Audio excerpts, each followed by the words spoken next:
জলবাহিত রোগ হলো bacteria, virus, পরজীবী দ্বারা সৃষ্ট অসুস্থতা যা দূষিত জলের মাধ্যমে ছড়ায়। এই রোগ জীবাণুগুলি দূষিত খাবার গ্রহণের মাধ্যমে, সাঁতার বা স্নান করার সময় দূষিত জলের সংস্পর্শের মাধ্যমে শরীরে প্রবেশ করতে পারে।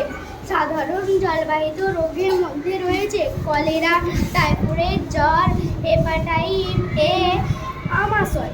ভারতের মতো উন্নয়নশীল দেশে জলবাহিত রোগগুলি পুকুর, পাবলিক ট্যাপ, নলকূপের মতো অপরিষ্কার জলের থেকে হয়। এছাড়া জলাশয়ের বিষাক্ত জলের থেকে হয়। দূষিত কারণে জলবাহিত রোগ হয়।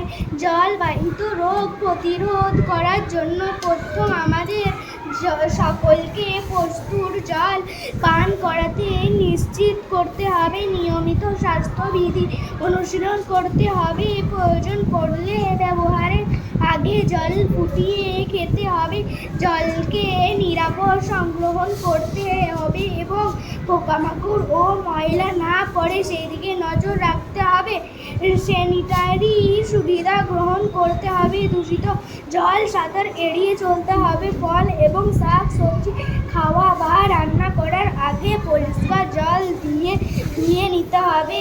কলেরা, টাইফয়েড এর মতো রোগের প্রতিরোধের জন্য ভ্যাকসিন নেওয়া প্রয়োজন।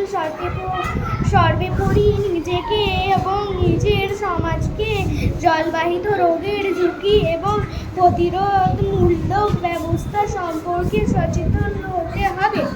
নমস্কার।